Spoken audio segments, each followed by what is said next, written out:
Welcome back to the deep dive. Today we're heading to Hyderabad, India, for a look at a truly iconic monument, the Charminar. It's more than just a building, right? We've got a whole stack of notes, articles, research here.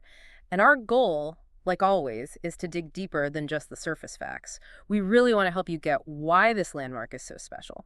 Think of it as a shortcut to really understanding this amazing piece of living history. It really is living history. The Charminar, it's not just, old stones. It's a huge symbol for Hyderabad.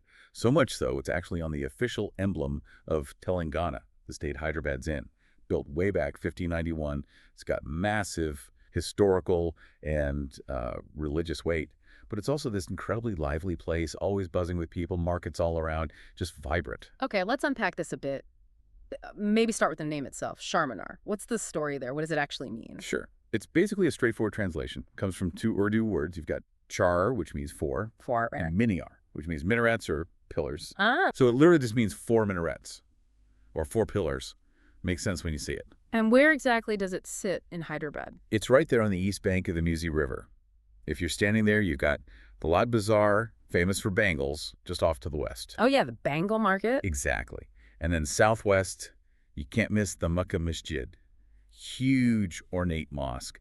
And yeah, it's officially recognized, listed by the Archaeological Survey of India, the ASI, as a major archaeological and architectural treasure. So who was the visionary, the person who decided, right, we need this magnificent structure here? That would be Muhammad Qali Qutb Shah.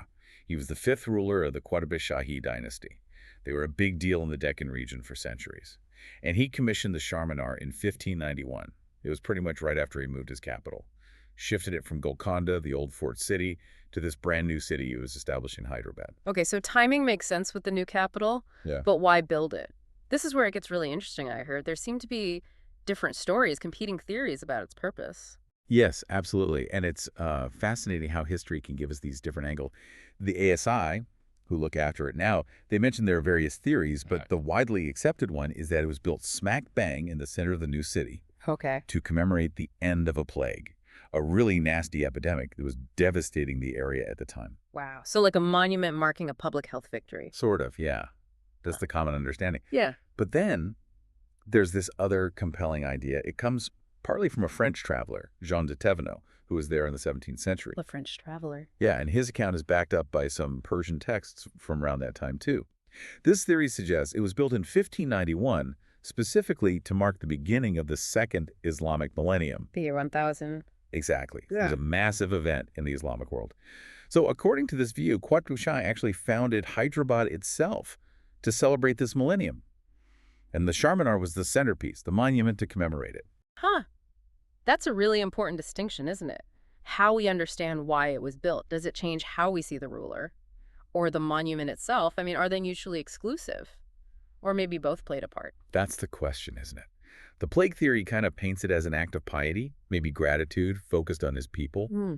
whereas the millennium theory points to, well, maybe a grander ambition, marking a global event, cementing his legacy, Right. Either way, it suggests the Charminar wasn't just a building, it was a statement, a declaration, whether about overcoming disease or heralding a new age. Fascinating. Okay, regardless of the why, the how is pretty mind-blowing too. Building something on that scale back then. Oh, it's incredible. Construction started in 1589, Right. and they finished it in just 2 years.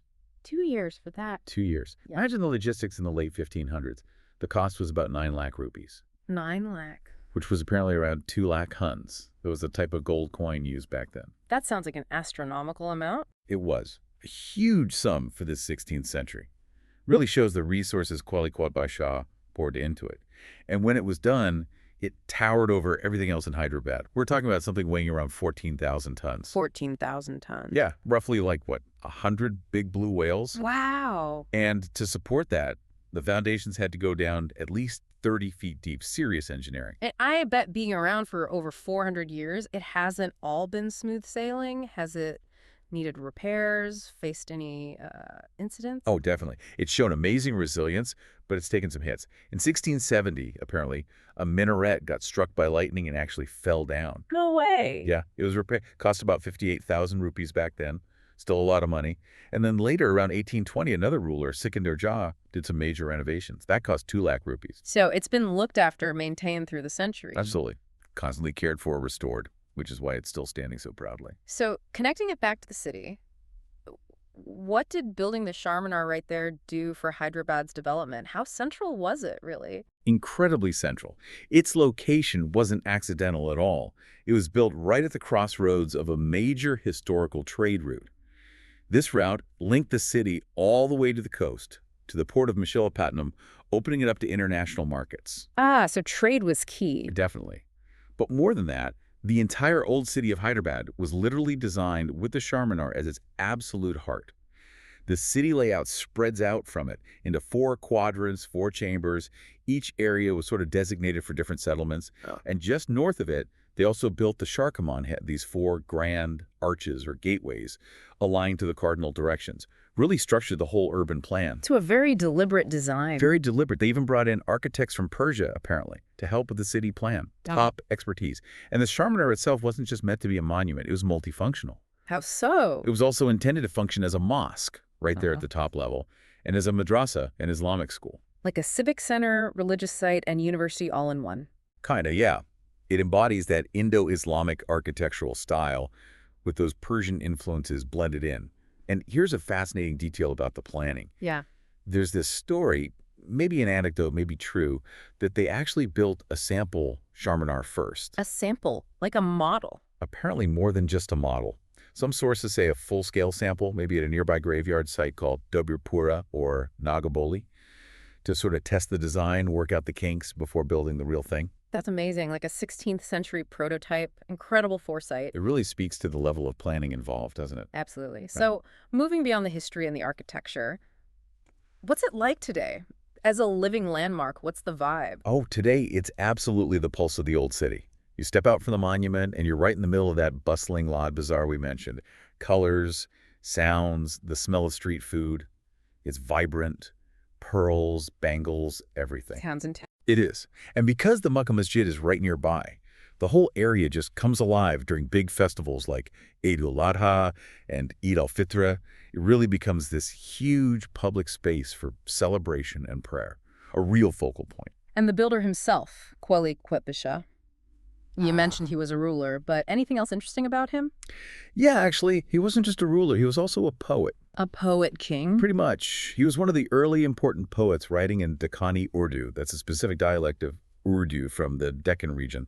And there's this lovely little anecdote linked to the Charminar's founding. Really? When he was laying the foundation stone, the story goes he offered prayers, but he did it in the form of Deccani couplets, poems, and they were recorded. The translation captures his hope for the new city perfectly. He prayed, "Make my city teeming with people, Okay. as you made the river teeming with fish." Wow. Make my city teeming with people, as you made the river teeming with fish. That's beautiful. What a vision. What an incredible journey we've taken today. From the name itself, the location, those competing origin stories, the sheer scale of its construction and how it's endured, to its role as the absolute anchor for Hyderabad's design and, well, its soul. It really brings it all together, doesn't it? If you step back and look at the bigger picture. Monuments like the Charminar, they aren't just dusty relics. They're not static. They're these living entities still actively shaping the culture, the religion, the economy of the city around them. They hold all these layers: history, faith, human ambition, trade routes, poetry. It's all there, still resonating. It really makes you think, doesn't it? You look at these structures built centuries ago with such clear intention, such a meaning packed into them, and they're still telling us stories about human ingenuity, about purpose, about community. Makes you wonder, what stories will the buildings we're putting up today tell about us hundreds of years from now? What will our legacy look like?